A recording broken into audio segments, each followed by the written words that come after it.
Since I started here, I've definitely grown a lot. It's the imagination that runs this place. Every day, I'm totally thrilled on what I'm going to learn that day. You got to live it. You got to be here to feel it, to see it. They give you the best chance to get the best learning possible. And this is the best opportunity for me to succeed.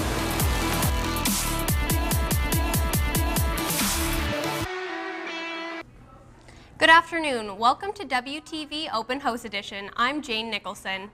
We have a great program lined up today here at the NSCC's Waterfront campus. It's Open House Day at the college, and all 13 campuses from across the province have opened their doors to the public. We'll have more on Open House later, but first our headline news. Over 100 people marched in downtown Halifax this past weekend to support efforts to bring more Syrian refugees to Canada. The march was organized by Refugees Welcome Maritimes. Tom Servais founded the group in response to the Syrian refugee crisis. He questions the federal government's commitment to bringing Syrian refugees to Canada. Where are they? When are they coming? We're ready. We have lots of people who are ready to receive and help these refugees. The organization says it wants to see a faster response from the government in dealing with the Syrian refugee crisis. They'll use the momentum from this march to keep the issue in the public eye. Young Nova Scotians are volunteering more and donating to charities less. These are just two of the findings in the newly released Social Sector Vital Signs report, examining the state of charities, social enterprises, and nonprofits in Nova Scotia. The report's authors make the case that the social sector can play a greater role in creating prosperity in the province, especially in attracting and retaining young people.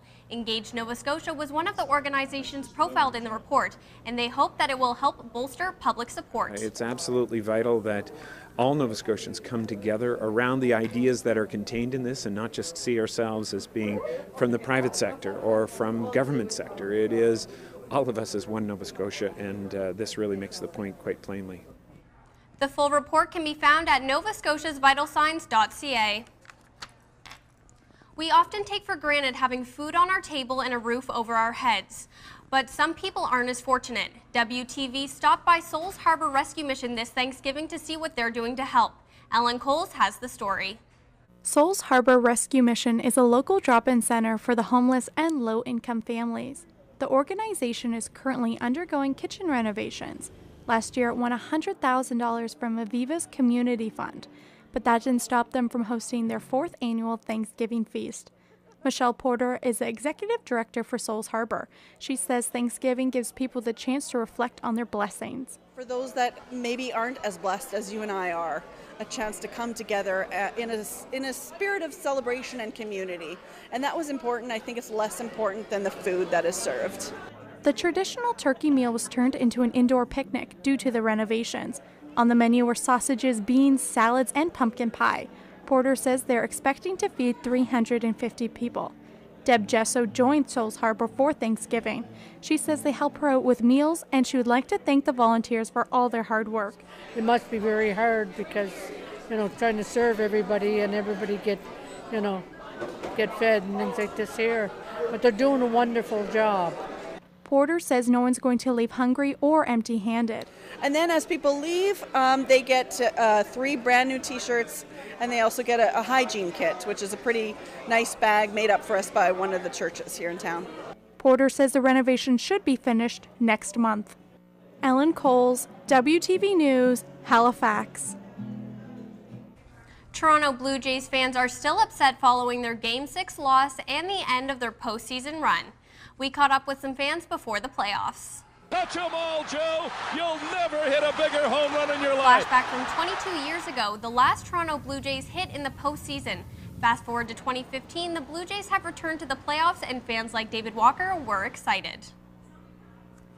I don't care. I got to work at 5 a.m. I don't care if the game goes till midnight. I'm watching every minute of it.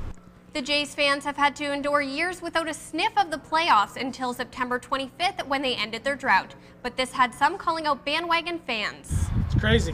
Half people who don't even know anything about baseball all of a sudden are diehard Jays fans. If they make it to the World Series, there might be a sick day or two.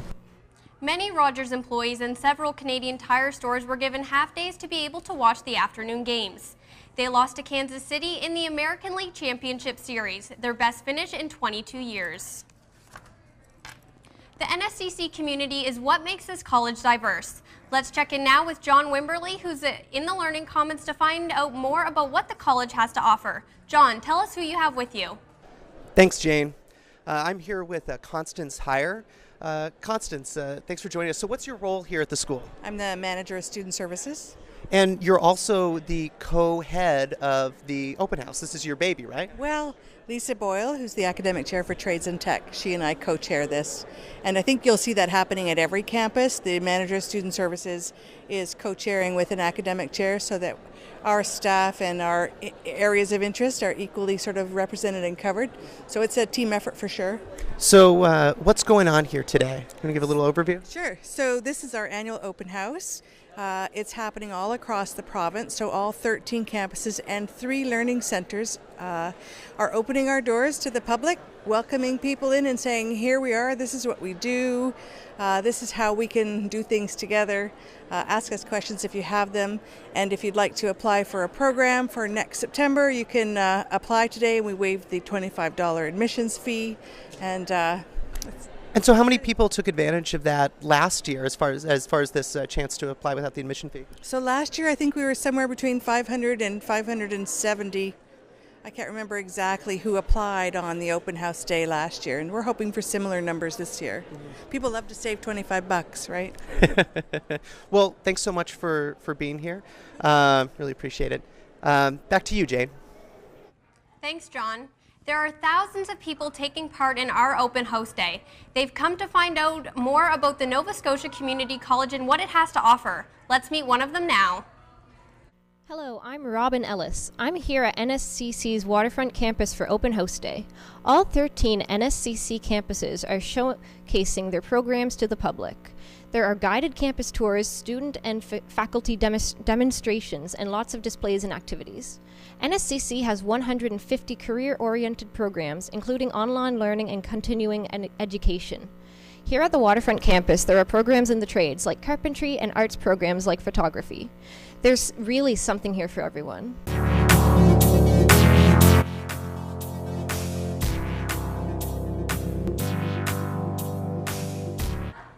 In our world of high-speed internet, radio has remained a powerful medium, proving that digital hasn't killed the radio star. Here's a glimpse into the radio program at the NSCC Waterfront campus.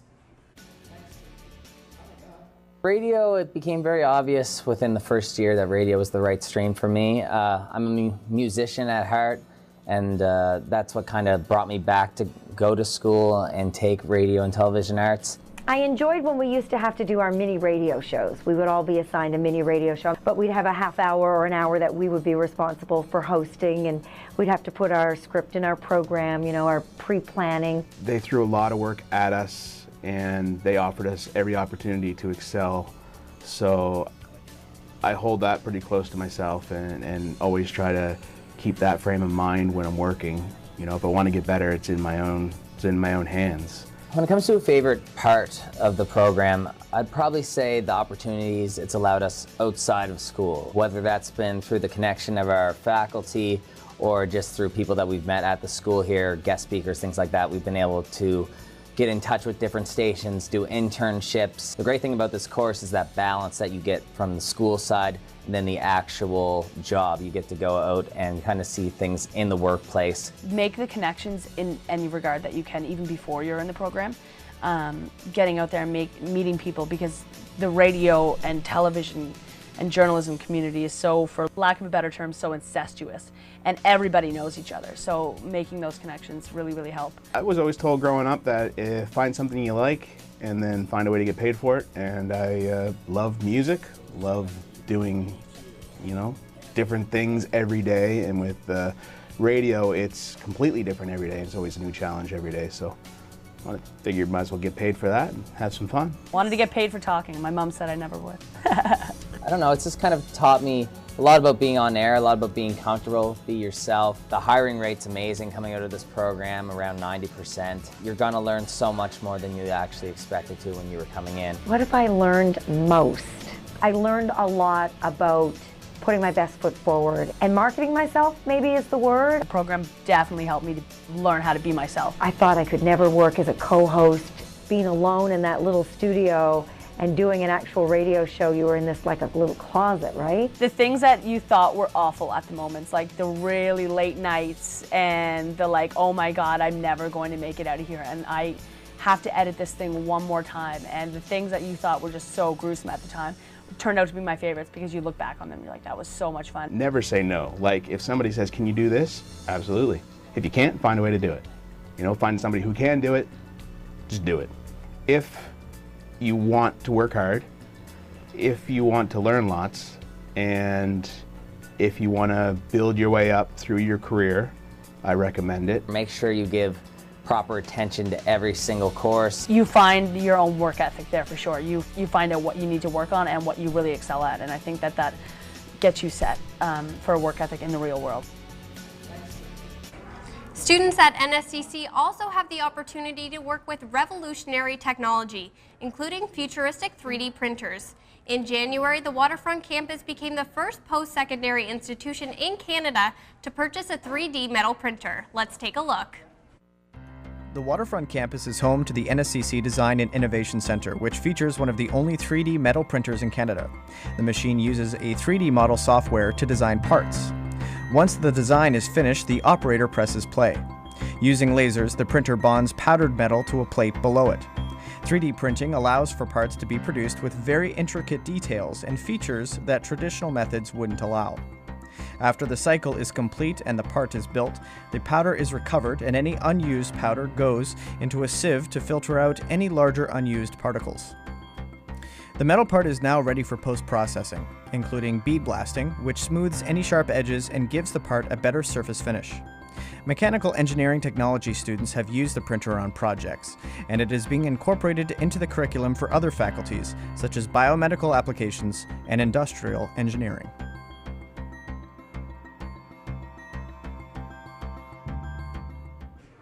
That's it for our special WTV Open House edition. We hope you enjoyed your time exploring NSCC's Waterfront campus. For additional content, visit our website at waterfronttv.org. Have a wonderful day.